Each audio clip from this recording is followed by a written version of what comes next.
Welcome to జనన్ news బులెటిన్ల ముందుగా headlines. Pakistan ఉగ్రవాదులను పెంచి పోషిస్తుందన్న బీజేపీ రాష్ట్ర అధ్యక్షురాలు దగ్గుబాటి పురంధేశ్వరి.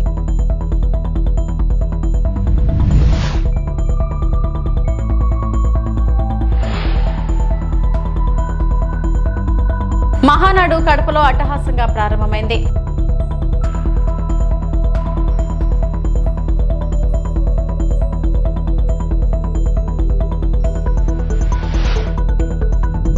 రాష్ట్ర భవిష్యత్తు కోసం 6 శాసనాలు మంత్రి నారా లోకేష్.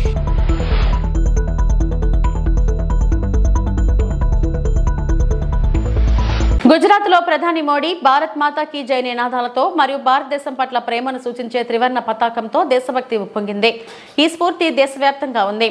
1947 విభజన మరియు పాకిస్తాన్ పరోక్ష యుద్ధం నుండి ఉద్భవించిన ఉగ్రవాదం మే 6న ఉగ్రవాద స్థావరాలపై దాడి చేస్తున్నట్లుగా భారతదేశం యొక్క దృఢమైన ప్రతిస్పందనతో ఎదుర్కొంది. ఉగ్రవాదులకు పాకిస్తాన్ రాష్ట్ర గౌరవులు వారి ఉద్దేశపూర్వక వ్యూహాన్ని వెల్లడిస్తాయి. వసుదైక కుటుంబంలో పాతుకుపోయిన భారతదేశం శాంతిని కోరుకుంటుంది. కానీ దాని ప్రజల హక్కులను కాపాడుకోవడానికి జమ్మూ మరియు కాశ్మీర్లో నిర్లక్ష్యం చేయబడిన ఆనకట్టల వంటి చారిత్రక అన్యాయాలను పరిష్కరిస్తూ బెదిరింపులను దృఢంగా ఎదుర్కొంటుంది. दोनों को मौत के घाट उतार दिया गया होता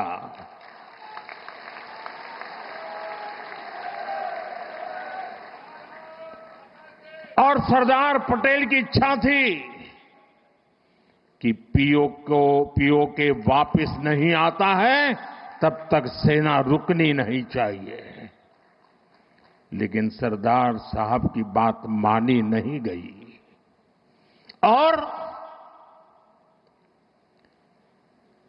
ये मुजाहिदीन जो लहू चख गए थे वो सिलसिला 75 साल से चला है. पहलगाम में भी उसी का विकृत रूप था. 75 साल तक हम झेलते रहे और పాకిస్తాన్ ఉగ్రవాదులను పెంచి పోషిస్తుందని బీజేపీ రాష్ట్ర అధ్యక్షురాలు దగ్గుబాటి పురంధేశ్వరి ధ్వజమెత్తారు. ప్యారిస్ లోని భారతీయ డయాస్పోరాను ఆమె సందర్శించారు. అక్కడ ఏర్పాటు చేసిన సమావేశానికి ఆంధ్ర, తమిళనాడు, కర్ణాటక, పంజాబ్ రాష్ట్రాలకు చెందిన ప్రజలు హాజరయ్యారు. ప్రస్తుతం భారత్లోని పరిస్థితిని వారికి పురంధేశ్వరి వివరించారు. Attack our civilians, kill our soldiers, and go back with great joy of victory. But now India has said enough is enough, and we have a leadership today who is not willing to take things lying down. Eent ka jawab eent se hi denge. Because we've been a responsible country, and never did we, just as it was outlined earlier, never did we wage war on any country by ourselves. And today, I suppose, our patience has gone a long way. And just as you all know, on the 22nd of April, the dastardly act of the neighboring country, we would emphasize on the word neighboring country because we all know that it has been state-sponsored terrorism that has been attacking our country for a long, long time. 26 innocent civilians, one Nepali as well, a newly married couple, the husband, to call out the victims by their religion and then to kill them point blank, shooting them in the head in front of their wives and their children. That was when the last straw of, I think, patience has broken. And the decision was taken that yes, we need to tell not only our countrymen but the world as well that here is a nation that has been suffering for quite some time and we need to reply them back. As I had mentioned earlier, India being a very responsible nation, civilians were not targeted, neither were civilian communities. It was those hubs where terrorists were actually trained Murudke, Bahawalpur, Muzaffarabad, wherein we had evidence that training was being given in these places, that these camps were actually targeted. But what was the response that we got from the other side? కడపలో జరుగుతున్న ఈ మహానాడు చరిత్ర సృష్టించబోతుందని TDP అధినేత AP ముఖ్యమంత్రి చంద్రబాబు అన్నారు. ఈ మహానాడు దశాదిశ నిర్దేశిస్తుందని తెలిపారు. కడపలో మహానాడు అట్టహాసంగా ప్రారంభమైంది. ఈ సందర్భంగా చంద్రబాబు ప్రసంగించారు. కడప గడ్డపై తొలిసారి మహానాడు ఏర్పాటు చేసుకుంటున్నాం. ఈ మహానాడు చరిత్ర సృష్టిస్తుంది. ఉమ్మడి కడప జిల్లాలో 10కి 7 స్థానాలు గెలిచాం. ఈసారి ఇంకొంచెం కష్టపడి 10కి 10 గెలవాలి. 2024 ఎన్నికల్లో పార్టీ సాధించిన విజయం అసామాన్యం. 93% స్ట్రైక్ రేట్ సాధించి అద్భుత విజయం సాధించాం. పార్టీ ఇంతటి విజయాన్ని సాధించిందంటే పసుపు సైనికులే కారణం. జనసేన బీజేపీతో పొత్తు పెట్టుకున్నాం. ఏమీ ఆశించకుండా పార్టీ జెండా మోస్తున్న కార్యకర్తల వల్లే ఈ విజయం సాధ్యమైందని చంద్రబాబు తెలిపారు. రాయలసీమ ప్రజలు అద్భుత చైతన్యంతో ఈసారి ఇచ్చిన తీర్పును గౌరవిస్తూ వారికి ధన్యవాదాలు తెలపడానికి కడపలో మహానాడు పెట్టాలని నిర్ణయించాం. ఈ మహానాడును మీరు చూస్తే బ్రహ్మాండంగా చేసిన నాయకులకు కార్యకర్తలకు మనస్ఫూర్తిగా అభినందనలు, కృతజ్ఞతలు. 2024 ఎన్నికల్లో పార్టీ సాధించిన విజయం అసామాన్యం. 93% స్ట్రైక్ రేట్, 57% పైన ఓటు షేర్తో కొత్త చరిత్రను సృష్టించాం. ఇది ముమ్మాటికి కారణం పసుపు సైనికులే. ఇక్కడుండే మీ నాయకత్వమే కారణమని మీ అందరికీ విజ్ఞప్తి చేస్తున్నాం. మీరు చేసిన పోరాటాలే నేటి అధికారం, మీ త్యాగాలే నేటి ఈ స్థానం. ఇది కాకుండా సమయానుకూలం మనం ఎప్పటికప్పుడు స్ట్రాటజీ కూడా ఆలోచించినప్పుడు జనసేన బీజేపీ పొత్తు పెట్టుకుని ఎన్డీఏ ఏర్పాటు చేసుకున్నాం. దానివల్ల కూడా ఈరోజు ఈ మహా విజయానికి దోహదం చేశాయని చెప్పి విజ్ఞప్తి చేస్తున్నాం. ఏమీ ఆశించకుండా దశాబ్దాలుగా ప్రతి గ్రామంలో జెండా మోస్తున్న కార్యకర్తల వలనే మనం ఇక్కడున్నాం. నేనే కాదు, ప్రతి ఎమ్మెల్యే, ప్రతి ఎంపీ, ప్రతి మంత్రి గుర్తించుకోవాలి. 43 ఏళ్ల ప్రస్థానంలో దేశంలో ఏ పార్టీ ఎదుర్కొన్నటువంటి సంక్షోభాలు పార్టీ ఎదుర్కొన్నాం. అయితే పార్టీ పని అయిపోయిందని మాట్లాడిన వాళ్ళు వాళ్ళ పని అయిపోయింది తప్ప పార్టీ మాత్రం ఎప్పుడు ఎక్కడ తిరిగి చూడలేదు. తెలుగుదేశం జెండా రెపరెపలాడుతూనే ఉంటుంది. పార్టీ తెలుగుదేశం పార్టీ అని జాతీయ ప్రధాన కార్యదర్శి మంత్రి నారా లోకేష్ అన్నారు. కడపలో నిర్వహించిన మహానాడులో ఆయన మాట్లాడారు. తెలుగు జాతి కోసం పుట్టిన ఏకైక పార్టీ టీడీపీ అని అన్నారు. మనకు ప్రతిపక్షం కొత్త కాదు, అధికారం కొత్త కాదు. భవిష్యత్తు కోసం 6 శాసనాలను ప్రతిపాదిస్తున్నా. అవి తెలుగు జాతి, విశ్వఖ్యాతి, యువకలం, స్త్రీ శక్తి, పేదల సేవల్లో సోషల్ రీఇంజనీరింగ్, అన్నదాతకు అండగా, కార్యకర్తలే అధినేత. అన్ని రంగాల్లో మన తెలుగువారు ప్రపంచంలోనే ముందుండాలి. పనిచేసేవారిని ప్రోత్సహిస్తామని నారా లోకేష్ పేర్కొన్నారు. స్వర్గశ్రీ నందమూరి తారక రామారావు గారు పార్టీ పెట్టిన ముహూర్త బలం చాలా గట్టిది. తెలుగుదేశం పార్టీ అంటేనే తెలుగు జాతి ఆత్మ గౌరవం. తెలుగుదేశం పార్టీ అంటేనే అన్నదాతకు అండ. తెలుగుదేశం పార్టీ అంటేనే పేదల కడుపు నిండా భోజనం పెట్టిన పార్టీ. తెలుగుదేశం పార్టీ అంటేనే కార్మిక కష్టాలు తీర్చేదానికి పుట్టిన పార్టీ. కులాలు, మత, ప్రాంత ఎజెండాతో అనేక పార్టీలు పుట్టినాయి. కానీ తెలుగు జాతి కోసం పుట్టిన ఏకైక పార్టీ మన పార్టీ తెలుగుదేశం పార్టీ. 43 ఏళ్ల ప్రయాణంలో ఎన్నో విజయాలు చూసాం. మనకు ప్రతిపక్షం కొత్త కాదు, మనకి అధికారం కూడా కొత్త కాదు. అధికారంలో ఉన్నా ప్రతిపక్షంలో ఉన్నా తెలుగు వాళ్ళు ఎక్కడైనా ఇబ్బందుల్లో ఉంటే మొదటిగా స్పందించిన పార్టీ ఒక తెలుగుదేశం పార్టీ. కుటుంబంలో భాగంగా ఈ 6 శాసనాలు ఉంటాయి. మొదటిది తెలుగు జాతి విశ్వఖ్యాతి, 2 యువగలం, 3 స్త్రీ శక్తి, 4 పేదల సేవల్లో సోషల్ రీఇంజనీరింగ్, 5 అన్నదాతకు అండగా, 6 కార్యకర్తలే అధినేత. ఇవి మన 6 శాసనాలు. ఎమ్మెల్యే పార్థసారథిని కలిసిన ఎరువులు విత్తనాల డీలర్ అసోసియేషన్ వారు కర్నూలు జిల్లా ఆదోని పట్టణంలో ఇవాళ ఎరువులు విత్తనాల డీలర్ అసోసియేషన్ వారు ఎమ్మెల్యే డాక్టర్ పార్థసారథిని కలవడం జరిగింది. ఆదోనిలో ఉన్నటువంటి ఎరువులు విత్తనాల డీలర్లకు సంబంధించిన వాళ్ళ యూనియన్ కి సంబంధించిన పెద్దలందరూ కూడా ఈ రోజు నన్ను కలిశారు. పిచ్చాపాటిగా రైతులకు వర్షాలు మొదలైనాయి, రైతులకు ఏమైనా ఇబ్బందులు వస్తున్నాయా, విత్తనాలు ఎలా పోతున్నాయి, ఏం ఉండబోతుంది రాబోయే సీజన్లో అని మేము వీళ్ళతో చర్చించాం. ఒక అరగంట కూర్చున్న తర్వాత నాకు అర్థమైంది ఏమిటంటే తొందరగా వర్షాలు మొదలైనవి, చాలా సంతోషం. అప్పుడే విత్తనాలు అమ్మడం మొదలైంది షాపుల్లో నుంచి. విత్తనాలు కొంతమంది వేయడం కూడా చేస్తూ ఉన్నారండి, వర్షం పడింది అని చెప్తా ఉన్నారు.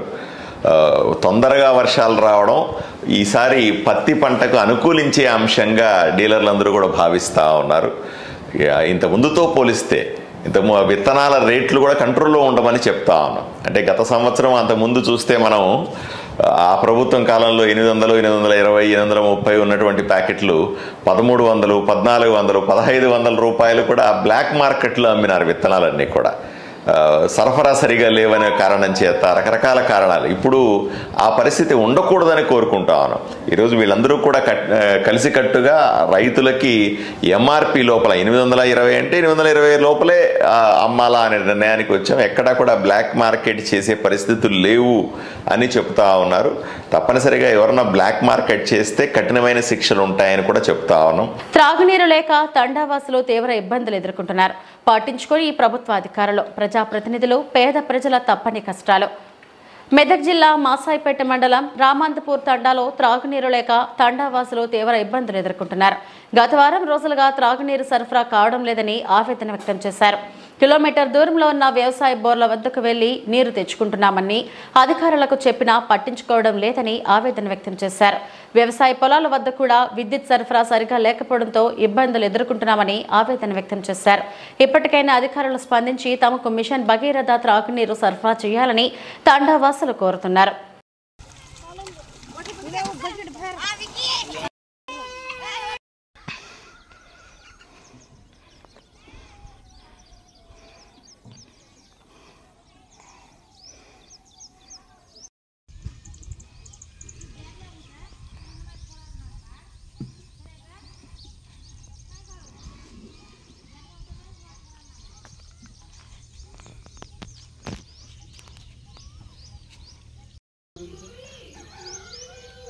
ఏం పేరమ్మా ఇది? ఇది ఏం తాండమ్మా? ఇది ఏం మండల్? మాసాపేట మండలా? వాటర్ వస్తలేవా మీకు? వాటర్ వస్తలేదు మాకు, కరెంట్ వస్తలేదు మాకు, ఏం వస్తలేదు సార్. మాకు నీళ్ళు లేదు, మాకు అన్ని ఇబ్బంది పెడుతుంది. మాకు నీళ్ళు తోటి కరెంట్ తోటి బాగా ఇబ్బంది అవుతుంది. బోర్ కాడికి ఆడికి కింద తెచ్చుకుంటాం, పొలాల కాడికి తెచ్చుకుంటాం. బుజ్జి అడిగితే మొర కాలిపోయిందని అంటుండ్రు. కాలిపోతుందో ఏమైందో మాకు తెలియదు, చెప్పిస్తలేదు. అడిగిరా అధికారులు? అడిగినాం కానీ బోర్ మంచి లేదని అంటుండ్రు. దూరకెళ్ళి ఆటలు శ్రేణులకెళ్ళి చేస్తున్నాం. నా పేరు ప్రకాష్, రామంతపూర్ తండా మాసాయిపేట మండలం. గత వారం రోజుల నుంచి వాటర్ రావట్లేదు. మాకు ఇన్ఫర్మేషన్ పంచాయతీ సెక్రటరీ గారికి మరియు తాండా సర్పంచ్ పెద్ద మనుషులకు చెప్పినా కానీ ఎవరు రెస్పాండ్ ఇవ్వట్లేదు. మళ్ళీ కరెంట్ బోర్ల నుంచి కూడా వాటర్ తీసుకుందామంటే ఆ టైంకి పవర్ కూడా టైంకి రావట్లేదు, ఏ టైంకి రావట్లేదు. మళ్ళీ సింగిల్ ఫేస్ కూడా ఎక్కడ ఉండే అది కూడా తీసేసారు. అది గత 5-6 సంవత్సరాల నుంచి ఆల్రెడీ సర్పంచ్ కూడా చెప్పాము, ఎంపీటీసీకి చెప్పాము, తాండా మన గ్రామ పంచాయతీలో పంచాయతీ సెక్రటరీ కూడా చెప్పాము. అప్పటికైనా ఏం స్పందించట్లేదు. ఆ బోర్ అనేది తీసేసారు, అమ్మేస్తున్నారో మరి ఏమో తెలియదు కానీ మొత్తానికి వాటర్ అనేది సింగిల్ ఫేస్ మోటార్ ఉండే ఇక్కడ. ఇక పబ్లిక్ ప్రభుత్వం ఇక మా రామంతపూర్ తాండా మీద చర్య తీసుకొని వాటర్ సప్లై చేయాలని కోరుకుంటున్నాం. తిరుపతి జిల్లా ఎస్పీ శ్రీ హర్షవర్ధన్ రాజు మరియు అదనపు ఎస్పీ రవి మనోహర్ ఆచారి ఆదేశాల మేరకు అలాగే శ్రీకాళహస్తి డిఎస్సి నరసింహమూర్తి పర్యవేక్షణలో Srikalahasti 2 town police station inspector D Nagarjuna రెడ్డికి వచ్చిన గంజాయి రవాణా సంబంధిత సమాచారం ఆధారంగా ముఠాను అదుపులోకి తీసుకున్నారు. ఒరిస్సా రాష్ట్రం నుండి తమిళనాడు రాష్ట్రం అంబత్తూరు ప్రాంతానికి గంజాయి తరలిస్తున్న ముఠా సభ్యులు శ్రీకాళహస్తి ఎంజీఎం ఆసుపత్రి సర్కిల్ వద్ద చెన్నై వెళ్లే బస్ కోసం ఎదురు చూస్తుండగా వారిని పట్టుకున్నారు. సోలాపురం అంబత్తూరు చెన్నై వారి వద్ద నుండి 13 కిలోల గంజాయి స్వాధీనం చేసుకుని సంబంధిత సెక్షన్ల కింద కేసు నమోదు చేయబడింది. విచారణలో అరెస్టు చేసిన ముద్దాయిలపై తమిళనాడులో పలు క్రిమినల్ కేసులు ఉన్నట్లు గుర్తించబడింది. పారిపోయిన మరో 2 నిందితులు పట్టుకునే దిశగా ప్రత్యేక బృందం ఏర్పాటు చేయబడింది. ఈ కేసులో ప్రత్యేక శ్రద్ధ కనపరిచిన శ్రీకాళహస్తి 2 టౌన్ పోలీస్ స్టేషన్ కి చెందిన ఇన్స్పెక్టర్ డి నాగార్జున రెడ్డిని, ఎస్ఐ శ్రీ పార్థసారథిని, అలాగే సిబ్బంది బాలకృష్ణ, శ్రీనివాసులు, సుబ్రహ్మణ్యం, హర్షవర్ధన్ రాజులని అభినందించారు. మొత్తం రాష్ట్ర వ్యాప్తంగా పోలీసు యంత్రాంగం గంజాయి ఇతరత్ర మత్తు పదార్థాల మీద ప్రత్యేకంగా దృష్టి పెట్టడం జరిగింది. అందులో భాగంగా కాళహస్తి సబ్ డివిజన్లో మేము కూడా గంజాయి మత్తు పదార్థాల మీద సరఫరా చేసే వారి మీద అమ్మే వాళ్ళ మీద ప్రోత్సహించే వారి మీద ప్రత్యేక నిఘా పెట్టడం జరిగింది. అందులో భాగంగా మాకు మా 2 టౌన్ ఇన్స్పెక్టర్ నాగార్జున రెడ్డి వారికి క్రెడిబుల్ ఇన్ఫర్మేషన్, అంటే వీళ్ళు పలానా చోట ఉన్నారు అని చెప్పేసి ఇన్ఫర్మేషన్ రావడంతో మా ఇన్స్పెక్టర్ గారు వారి సిబ్బంది ఎంజిఎం హాస్పిటల్ దగ్గర సర్ప్రైజ్ చేయగా అక్కడ గంజాయి ప్యాకెట్లతో సంచరిస్తున్న 3 అదుపులోకి తీసుకోవడం జరిగింది. వారి పేర్లు మురళి, శ్యామరాజ్, సంజయ్ కుమార్ అను వీరు తమిళనాడు రాష్ట్రం చెన్నై సమీపంలో అంబత్తూరుకు చెందిన వాళ్ళు. వీరి వద్ద నుండి దాదాపు 13 కిలోల గంజాయిని స్వాధీనం చేసుకోవడం జరిగింది. వీరిని విచారిస్తే ఇంకా సురేష్ అనే వ్యక్తి పేరు కూడా బయటపడింది. అంబత్తూరు తమిళనాడు చెందిన సురేష్ అనే అతను వీరిని సరఫరా చేయడానికి గాను పెట్టుకొని ఒరిస్సా రాష్ట్రం నుంచి తమిళనాడు రాష్ట్రానికి గంజాయిని తీసుకువెళ్తుండగా మాకు రాబడిన సమాచారం మీద మా ఇన్స్పెక్టర్ గారు వారి సిబ్బంది వారిని అదుపులోకి తీసుకొని వారి వద్ద నుంచి 13 కేజీల గంజాయిని స్వాధీనం చేసుకొని కేసు నమోదు చేయడం, ఇంట్రాగేట్ చేయడం జరిగింది. వారు ఎన్డీపీఎస్ యాక్ట్ కింద నేరం చేశారు కాబట్టి వారిని అరెస్టు చేయడం, వారిని ఈరోజు రిమాండ్కు పంపడం జరుగుతున్నది. ఈ రోజుతోనే కాకుండా రాబోయే రోజుల్లో కూడా ఈ గంజాయి పైన, మత్తు పదార్థాల పైన ప్రత్యేక నిఘా పెట్టడం జరుగుతుంది. ఎక్కడ కూడా దీని ఆనవాళ్ళు లేకుండా చేయడానికి మా వంతుగా మేము ప్రయత్నం చేస్తున్నాము. విలువ అంటే విలువ చూపిస్తే కన్నా చాలా మంది ఆకర్షణ అవుతారు. గంజాయి తెలుసు, గతంలో మేము 25 మంది మీద కేసు పెట్టి దాదాపు 3 నెలల పాటు వారిని రిమాండ్కి పంపడం జరిగింది. ముఖ్యంగా యూత్ అందరినీ కూడా, చుట్టుపక్కల ఉన్న వాళ్ళందరినీ కూడా ఆల్మోస్ట్ అదుపులో తీసుకోవడం, వారి మీద కేసులు నమోదు చేయడం జరిగింది. అందులో భాగంగా ఆ కంటిన్యూషన్లో భాగంగా ఇది కూడా జరుగుతోంది. ఎక్కడికక్కడ రాబడిన సమాచారం మేరకు మేము వారి మీద నిఘా పెట్టి అదుపులో తీసుకోవడం, విచారించడం, కేసులు నమోదు చేయడం జరుగుతుంది. పూర్తిగా లేకుండా చేయడానికి మా వంతుగా ప్రయత్నం చేస్తున్నాం. విశాఖ జిల్లా గాజువాక మండలం హిమాచల్ నగర్ గ్రామదేవత, పారిశ్రామిక ప్రాంత ఆరాధ దేవత శ్రీ శ్రీ శ్రీ పెంటమాంబ అమ్మవారి ఉత్సవాలు మే 15, 2025 నుండి ప్రారంభమై మే 19, 2025 సోమవారం వరకు వైభవంగా జరిగాయి. అదేవిధంగా శ్రీ శ్రీ శ్రీ పెంటమాంబ అమ్మవారి మారువారం పండుగ ఘనంగా నిర్వహించారు. వేకువజాము నుండే భక్తులు అమ్మవారిని దర్శించుకున్నారు. ప్రతి సంవత్సరం నిర్వహిస్తున్న సాంప్రదాయం ప్రకారం అమ్మవారి మారువారం పండుగ నాడు అనగా సోమవారం మే 26, 2025 మధ్యాహ్నం 12 గంటల నుండి ఆలయం వద్ద సుమారు 3,000కు పైగా భక్తులకు మహా అన్న సమారాధన నిర్వహించారు. ఈ ఏడాది పండుగను ఘనంగా నిర్వహించడమే కాకుండా భక్తులకు అసౌకర్యం కలగకుండా ఏర్పాట్లు చేసిన కమిటీ వారిని భక్తులు మరియు ప్రజలు అభినందించారు. కార్యక్రమంలో ముఖ్య అతిథులుగా మాజీ శాసనసభ్యులు తిప్పల నాగిరెడ్డి, 59వ వార్డు కార్పొరేటర్ శ్రీ పుర్రే పూర్ణశ్రీ, సురేష్ యాదవ్ తదితరులు పాల్గొన్నారు. ఈరోజు 59వ వార్డు జీవీఎంసీ హిమాచల్ నగర్ గ్రామదేవత శ్రీ శ్రీ శ్రీ పెంటమాంబ అమ్మవారు 43వ వార్షికోత్సవ పండుగ మహోత్సవాలు మొన్న ఈ నెల 15వ తేదీ నుంచి 19వ తేదీ వరకు 5 రోజులు ఘనంగా నిర్వహించాము. 19వ రోజు డ్యాన్స్ కార్యక్రమాలు, బిందెల డ్యాన్స్, కోలాటాలు, ఇతరత్ర సాంస్కృతిక కార్యక్రమాలన్నీ ఎంతో అలరించాయి. భారీగా భక్తులు వచ్చి అమ్మవారి దర్శనం చేసుకున్నారు. ఈ అమ్మవారు ఇక్కడ సత్యంగా స్వయంభూగా వెలిశారు. ఈ కాలనీ మొత్తానికి మొట్టమొదటిసారిగా వెలిసినటువంటి దేవత శ్రీ పెంటమాంబ అమ్మవారు. ఈ ప్రాంతంలో గతంలో చూస్తే ఇప్పుడున్నంత రోడ్లు అవి ఉండేవి కాదు. కంచి చెట్లు, తుప్పలు, మర్రి చెట్లు, తాడి చెట్లు అన్నీ కూడా ఉండేవి. చాలా చిన్న రోడ్డు ఉండేది. 9వ వార్డులో ఎప్పుడో వెలిసిన వీళ్ళ నాన్నగారు శైలి గారి టైంలో మేము చిన్న పిల్లలమే ఆ టైంలో వెలిసిన గుడి పెంటమాంబ గుడి. హైవే పెద్దదైనా సరే గుడిని అలా ఉంచి జాగ్రత్తగా మేము కాపాడుకుంటూ చేస్తున్నాం. ఈ గుడిలో అన్నసంతర్పణ ఈ ప్రోగ్రాం చేయడం మొన్న ఊరేగింపులు బ్రహ్మాండంగా నడిపారు. ఈవేళ గ్రామంలో మాకు అందరూ కూడా ఇంతకుముందు అంటే 500, 1000 అందరూ కూడా డొనేషన్లు వేసేవారు. మాకు ముఖ్యంగా డోన దొరికాడు లక్కీగా. నరేంద్ర రాజు గారు వారు చేసే వ్యాపారంలో కొంత పర్సెంట్ ఈ గుళ్ళకే వార్డులో అన్ని గుళ్ళు కూడా మ్యాక్సిమం డొనేట్ చేస్తున్నాడు. మేము మంచి ప్రోగ్రాం పెట్టాం. మొన్న పండుగ కూడా ప్రోగ్రాం పెట్టి ఇవి ఇప్పటివరకు నా బులెటిన్ అప్డేట్స్. నమస్తే.